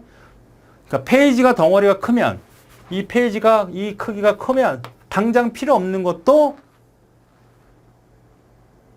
가져다 써야 되기 때문에, 가져와야 되기 때문에 유용도는 떨어진다. 근데 작으면 작을수록 유용도는 좋아진다. 페이지가 작으면 작을수록 페이지 부재, 아까 얘기했죠. 페이지가 작으면 교체가 막 돼야 돼. 수업을 하는데 한 장씩만 가져와. 한 장씩 서로 왔다 갔다. 다음 페이지 볼 거야. 집에 갔다 와야 돼. 다음 페이지 갔다 집에 갔다. 아, 선생님 수업은 언제 할 겁니까 대체? 이게 뭐야? 스트레싱이라 그랬죠. 페이지가 작을수록 자주 사용하는 페이지 집합을 운영할 수 있다. 그러니까 페이지가 작으면 작을수록 워킹셋이라는 게 나오죠. 작업 집합, 페이지 집합, 워킹셋. 지금 실제로는 한 놈, 두 놈, 세 놈, 네 놈이잖아. 근데 이게 실제로 만약에 400개라고 합시다. 실제로 이런 식으로 운영하거든요. 4개는 여러분 이해하기 편해 400개 못 그리니까. 그러면 400개가 계속 교체가 일어날 텐데, 물론 여기는 400개 아니라 4000개가 되겠지. 그러면, 그지? 더 커야 되니까. 그러면 400개 정도를 하려면 그 중에 너무 많이 쓰는 놈이 있을 거 아니야. 야, 너는 무진장 많이 쓰이는구나. 그럼 얘는 아예 교체 대상을 제외시켜요. 야, 얘네들은 제외, 교체 안 할 거야. 그냥 무조건 픽스, 고정. 이런 페이지들이 있겠죠.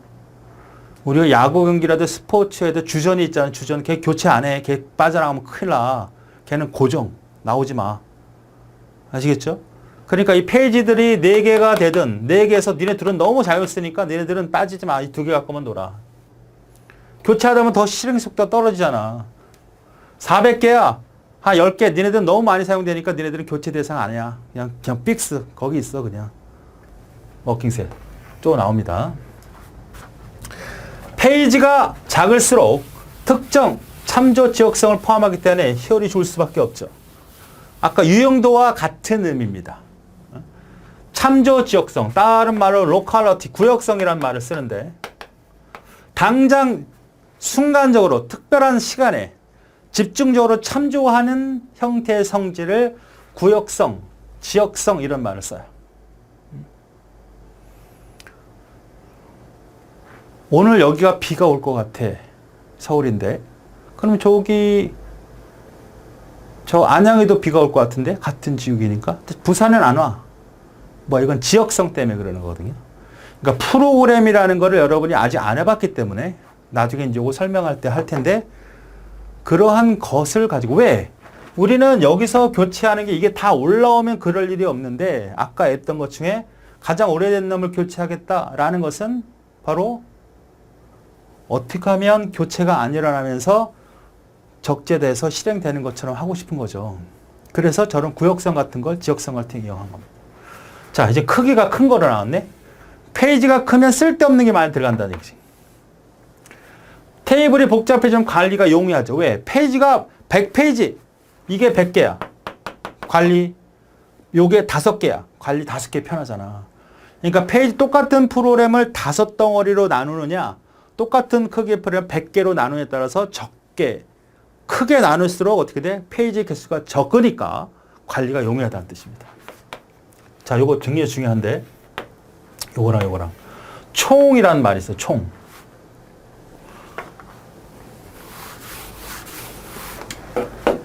자, 내가 페이지가 똑같은 프로그램입니다. 아까 얘기했던 것처럼 이게 53이라고 합시다. 53K. 그러면 4K로 나누면 몇 개가 있어? 페이지가 13개다, 14개가 있다 그랬죠. 4를 나누면 52고 하나가 남자 1K가. 그러니까 그것도 하나의 페이지니까. 그 다음에 10K로 하면 어떻게 된다? 55개에다가 6개가 필요하죠. 됐습니까? 자, 그러면 하나의 페이지를 얘기할 때는 입출력 소모되는 시간이 커지게 돼.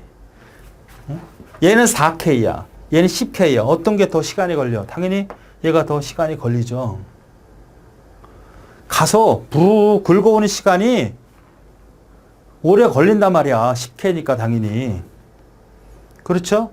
그런데 페이지가 작으면 왔다 갔다 하는 전체 시간은 커질 수밖에 없다. 페이지가 2개야. 그럼 한 번 페이지 2개면 엄청 크겠지, 한 페이지가. 그걸 가져올 때, 한 페이지 가져올 땐 굉장히 부담스럽다고.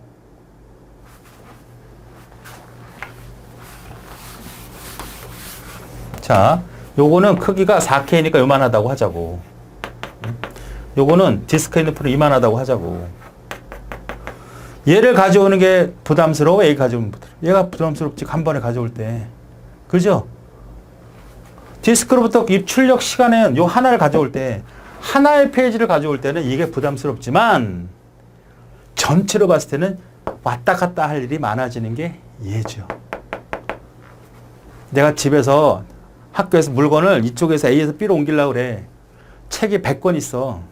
한 개씩 왔다 갔다 하면 어떻게 해? 시간이 너무 걸리잖아. 전체로 볼 때는. 그런데 책을 10묶음씩 가져가면 얼마나 빨라. 무슨 말인지 아시겠죠?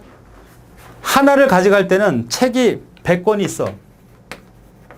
이건 한 개씩 가져가겠다는 거고, 이거는 10권씩 묶어 있겠다는 얘기지. 이 한꺼번에 가져갈 때는 한 번에 이동할 때 얘가 부담스럽지. 크니까. 그런데 전체로 볼 때는 얘는 몇 번, 10번만 왔다 갔다 하면 되지만 얘는 어떻게 돼? 100번을 왔다 갔다 하니까 이 시간이 길다는 얘기야. 총 입출력 시간이 늘어난다는 얘기죠. 이거 구분 잘 하셔야 됩니다. 헷갈릴 수 있어요. 내부 단편화가 거의 발생하지만 짜투리 페이지에서 2K가 적대될 때 내부 단편화가 발생하죠. 외부 단편화는 발생. 예, 충분히 이해할 수 있죠. 자, 그러면 페이지 크기가 작다라는 얘기예요. 자, 이것이 주기억 장치 운영체제가 있고 하나, 둘, 셋, 네 개의 페이지가 있다고 합시다. 요거 우리가 페이지 플레임이라고 하죠. 여기는 2K, 2K야. 그러면 하드디스크를 이용하는 가상 기억 장치의 페이지들도 2K가 있을 거란 말이지. 이것도 2K. 그래서 무수히 많은 이런 페이지들이 올라갔다 내려왔다 하면서 교체가 일어나면서 실행이 되는 게 페이지 기법이란 말이죠. 자, 이것이 2K라고 한다면 이렇게 생각을 해보죠. 이번에는 페이지가 되게 크다. 이렇게 있다고.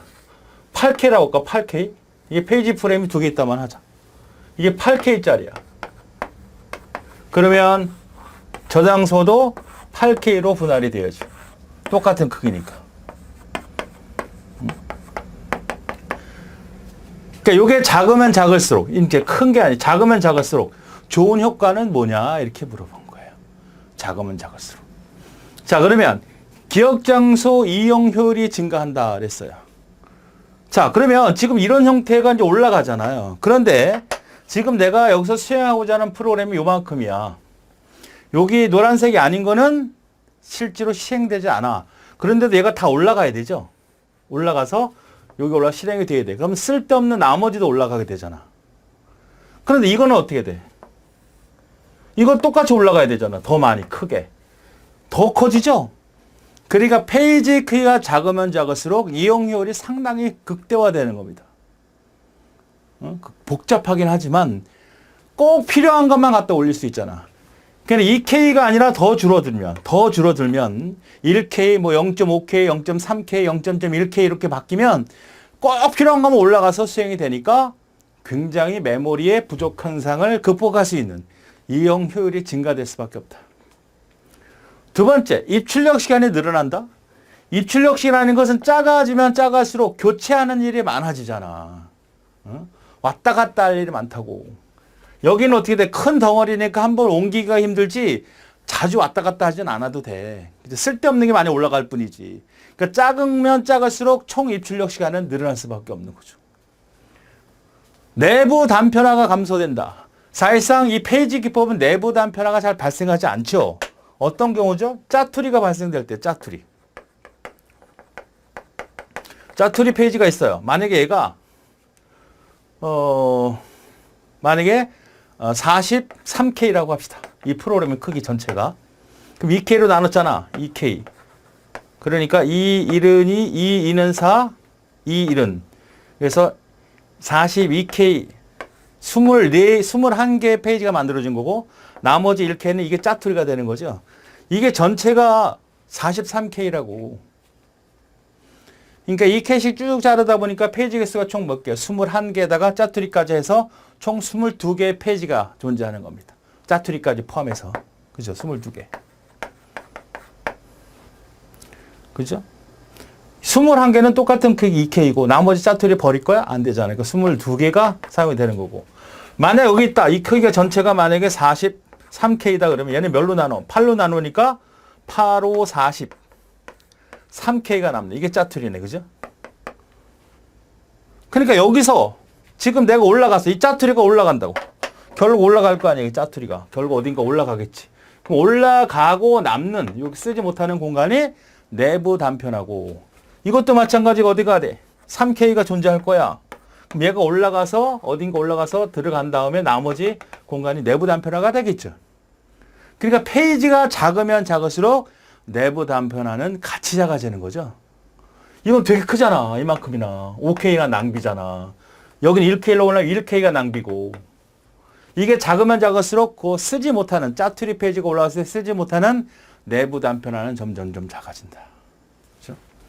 그 다음에 페이지 맵 테이블 혹은 페이지 사상 테이블. 자, 페이지 사상 테이블은 이건 뭐야? 이 페이지의 정보를 수록하고 있는 거야. 정보 테이블이라고요. 어? 그럼 여기 몇 개의 정보를 수록해야 돼? 21개의 EK짜리 하고 나머지 짜투리 안에서 22개의 정보를 기록해야 되잖아. 여기는 몇 개의 정보를 기록하면 돼? 5개 하고 짜투리 3개니까 6개만 집어넣으면 되지. 응? 여긴 22개. 정보를 기억하는 내용은 똑같아. 얘가 같이 커지는 게 아니야. 기록하는 건 똑같다고. 이 페이지 정보는 22개를 수록하는 거고 여기는 6개의 정보를 수록하는데 이 크기, 한 페이지를 기억하는 크기는 정보는 똑같단 말이야.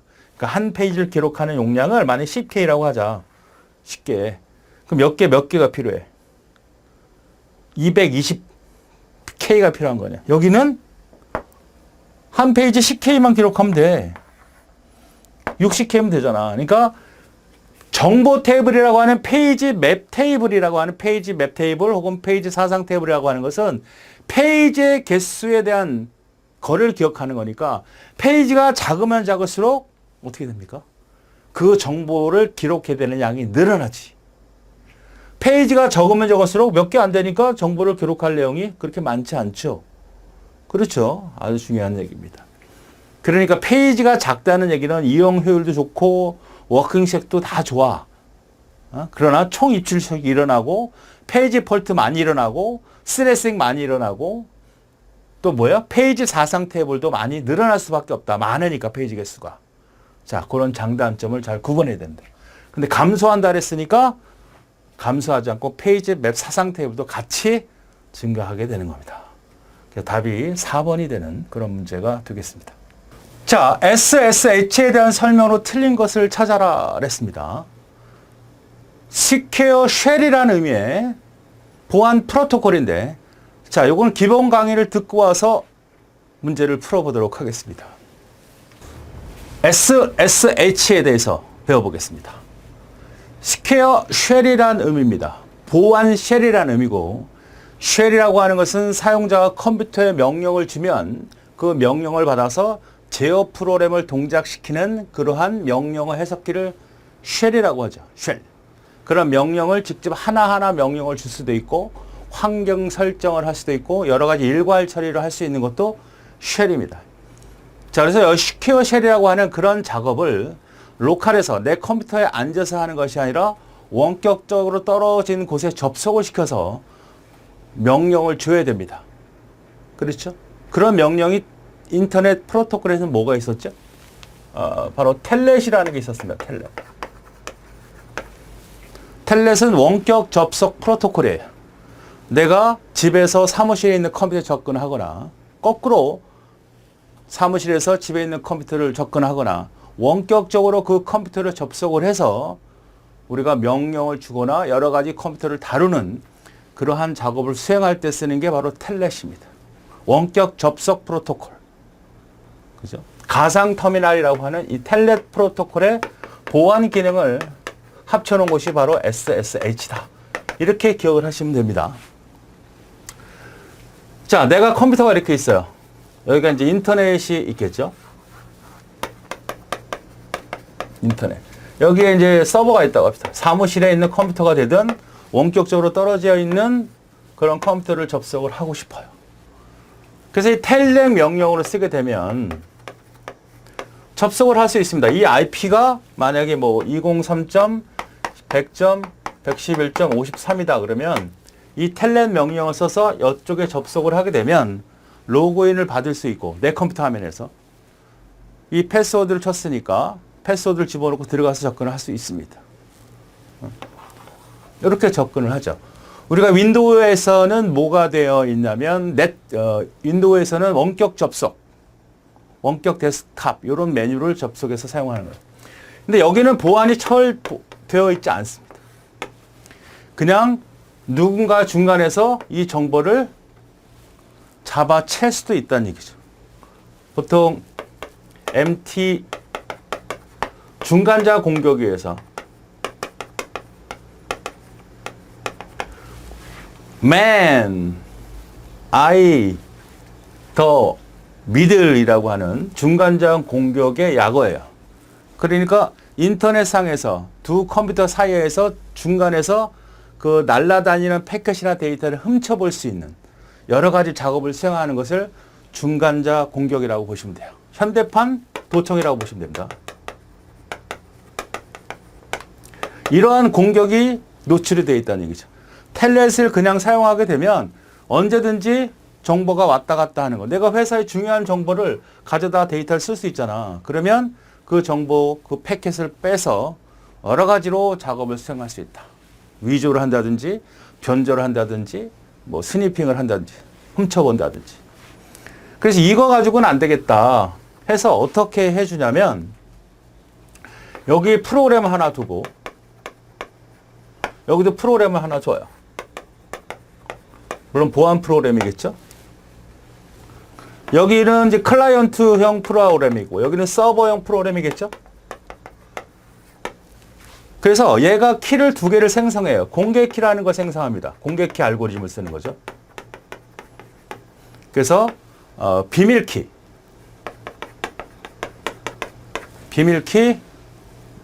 개인 키에 해당되죠.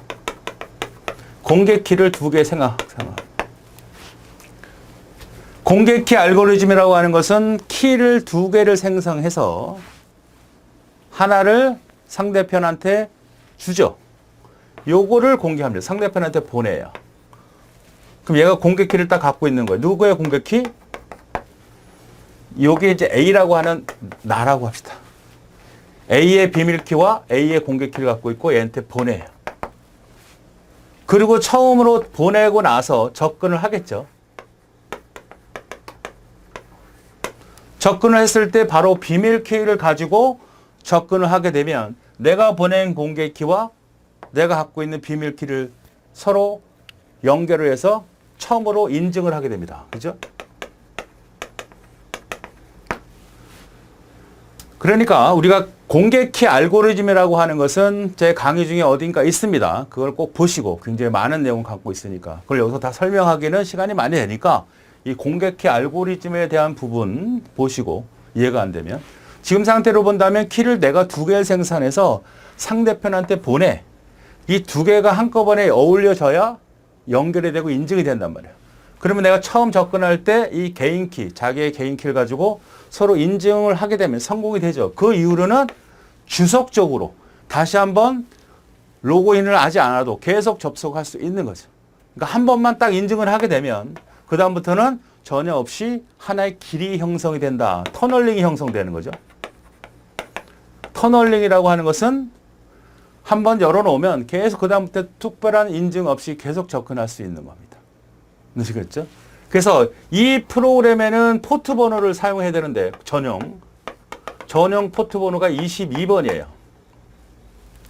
그러니까 우리가 HTTP라고 하는 인터넷 프로토콜이라고 하는 이거는 80번으로 쓰게 되잖아, 대부분. 근데 요 SSH라고 하는 것은 전용 포트인 몇 번을 쓴다? 22번을 쓴다는 걸 기억을 하셔야 돼요. 반드시 22번 포트. 우리가 컴퓨터에 연결을 하게 되면, 컴퓨터에 들어오게 되면 이 컴퓨터까지는 뭐 갖고 접속을 해요? IP 주소 가지고 접속을 하죠. 그러면 들어오면 여기에 프로그램들이 두진장 많을 거 아니야. 그죠? 그 중에 HTTP라고 하는 이 프로토콜은 80번이야 이렇게 알려줘야 일로 들어오거든. 그 프로그램과 연결이 되기 위해서는 우리가 포트라고 하는 것은 한글로 그냥 해석을 하면 항구라는 얘기죠. 항구. 그죠? 항구. 그러니까 그 컴퓨터까지는 IP 주소 가지고 접근을 하고 그 안에 들어가 있는 프로그램들을 연결하려면 포트 번호가 반드시 있어야 됩니다. 그래서 만약에 IP 번호가 203.100번, 111번, 53번이라고 하면 이 컴퓨터의 IP 주소거든요. 여기에 콜론 쓰고 80번 쓰면 여기에 접속하는 거고. 203.100번, 111번, 53번에 와서 22번을 쓰게 돼야 이게 만약에 SSH다 그러면 여기에 접속을 하게 되는 겁니다. 포트에 포트. 이걸 우리가 전용으로 쓴다. 기억을 하시라는 거죠. 자, 이렇게 해서 이제 인증하는 것이 우리가 보통 뭐라고 한다? SSH 프로토콜이다. 프로그램이다. 이렇게 생각을 하시면 돼요. 자, 여기서 만약에 데이터를 보내려고 하면 데이터는 당연히 뭐냐면 대칭키로 합니다. 대칭키. 대칭키는 키가 하나예요. 하나를 암호화시켜서 하나의 데이터를 암호화할 때 너도 똑같은 거 나도 같은 키를 쓰는 걸 대칭키라고 하고, 공개키 알고리즘은 키를 두 개 생성해서 하나는 내가 갖고 있고 하나는 쟤한테 주는 거야. 두 개가 같이 연결돼야만 암호가 되든 해독이 되든 한다는 얘기죠. 그것이 공개키 알고리즘이에요. 암호화 키와 공개키가 서로 다른 거. 암호화 키와 공개키가 서로 같은 거. 서로 인증을 할 경우에는 뭘 해준다? 공개키 알고리즘을 쓰지만 데이터를 보낼 때는 보통 대칭키를 사용한다는 거. 자, 요 인증을 대칭키로 쓰는 게 있어요. 대칭키를. 지금 보통 이 SSL은 대칭키 쓰는 게 커버러스라는 게 있습니다. 윈도우 기반이죠. 보통 SSH는 유닉스 기반이에요. 유닉스, 리눅스 기반에서 쓰는 것이 바로 텔넷 접속할 때 보안이 SSH라고 하면, 윈도우, 여러분이 쓰는 윈도우 운영체제에서 보통 쓰는 것이, 이런 형태로 쓰는 것이 커버러스라고 하는 바로 보안 툴입니다. 보안 프로그램. 이건 윈도우 버전 쪽이에요. 요거는 뭘 쓴다? 대칭키를. 다시 정리하면 이러한 형태를 유닉스나 리눅스 개발에서 할 때는 공개키를 운영을 해서 상대편한테 공개키를 보내고 내가 처음으로 인증하게 되면 비밀키로, 그 다음부터는 계속 인증 없이 접속할 수 있는 그러한 프로토콜. 이걸 공개키를 쓰지 않고 대칭키를 쓰는 경우는 커버러스라고 하는데, 커버러스는 윈도우 기반이고 얘는 대칭키로 해서 전달을 한다. 이거 헷갈리면 안 돼요. 대칭키는 메시지를 보낼 때, SSH는 메시지를 보낼 때는, 자, 정리를 좀 해보죠. TCP 프로토콜에서 보안 채널, 터널링을 구축하여 여러 가지 프로그램 프로토콜이, 응용 프로토콜이 보안 채널을 통해서, 이 채널이죠. 이 채널을 통해서 안전하게 데이터를 교환할 수 있는 그러한 프로토콜이다. 자, 클라이언트 서버의 관계. 이게 클라이언트죠. 클라이언트, 이게 서버. 인증이라는 개념이 있어야 된다. 첫 번째, 사용자 클라이언트와 응용 서버 사이에 서버, 클라이언트 및 SSH 서버가 존재한다는 거죠. 그러니까 여기에도 프로그램이 존재하는데 이게 SS 클라이언트고, 여기도 프로그램이 존재하는데 이것은 뭐다? SS 서버다. SS 클라이언트 및 S 서버 사이에 TCP 보안 채널이 구축된다. 이것이 이제 보안 채널입니다. 뭘로 이용을 하는 거야? 공개키 알고리즘을 이용한다. 자, 인증을 보죠.